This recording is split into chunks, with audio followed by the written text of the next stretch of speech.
বাগেরহাটের ফকিরহাটে চলছে 2 দিনব্যাপী ক্লাইমেট স্মার্ট কৃষি প্রযুক্তি মেলা 2025 আয়োজনে কৃষি সম্প্রসারণ অধিদপ্তর ফকিরহাট বাগেরহাট।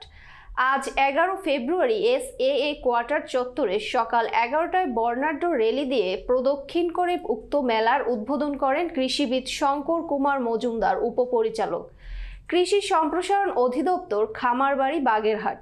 উক্ত অনুষ্ঠানে প্রধান অতিথি হিসেবে উপস্থিত ছিলেন কৃষিবিদ শঙ্কর কুমার মজুমদার, উপপরিচালক, কৃষি সম্প্রসারণ অধিদপ্তর, খামারবাড়ি, বাগেরহাট।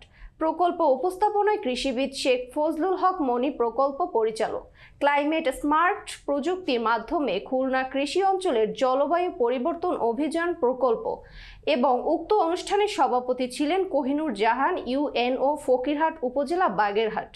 উক্ত অনুষ্ঠান ঘুরে ঘুরে খামার স্টল পরিদর্শন করে অতিথিবৃন্দরা এবং দর্শকদের উপস্থিতি ছিল চোখে পড়ার মতো। স্ট্রবেরি আছে, এই স্ট্রবেরি অনেক পুষ্টি সমৃদ্ধ একটা খাবার। এটা যে কোনো টবে বাসা বাড়িতে ছাদেও কিন্তু করা যায়, ছায়াযুক্ত জায়গায় খুবই ভালো হয় স্ট্রবেরি। এপাশে আছে আমাদের এটা আমাদের এপাশে আছে লাউ বেগুন গাড়ি আচ্ছা, তাহলে আপনি একটু বলেন। আমি আসলে এখানে আসছি মূলত আমার বাবু আছে, এই বাবুদের মানে সব কিছুর সঙ্গে পরিচয় করাই দেওয়ার জন্য। আর এইখানে কৃষি মেলায় বলতে কি সব ধরনের জিনিস এখানে আসলে বাচ্চা দেখতে পারবে, শিখতে পারবে আর চিনতে পারবে মূলত যে এখানে কি কি শাকসবজি আছে আর ওই যে ক্ষেত খামার আছে, এইগুলো সম্বন্ধে ওকে ধারণা দেওয়ার জন্যই আমি আসছি। আর এখানে আসলে অনেক সুন্দর সুন্দর জিনিস আমরা দেখতে পারি, অনেক বড় বড় মানে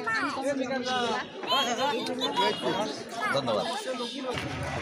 এই বলেন। এই মেলায় এসে খুবই ভালো লাগছে, কারণ এটা আসলে একটা আশ্চর্যজনক, যা আমরা কখনো ভাবতে পারি না যে আমাদের এই রকমের সবজি উৎপাদন হয়, একই সঙ্গে দুটো সবজি উৎপাদন হচ্ছে বিভিন্ন সময়ে, বিভিন্ন ধরনের সবজি যেগুলো আমাদের ঘাটতি হচ্ছে, আমাদের দেশের জন্য যেগুলো ঘাটতি ছিল সেগুলো মনে হচ্ছে আমরা সাকসেস হতে যাচ্ছি, এটাই বুঝতে পারছি।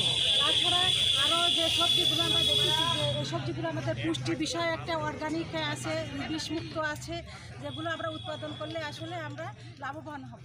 ধন্যবাদ।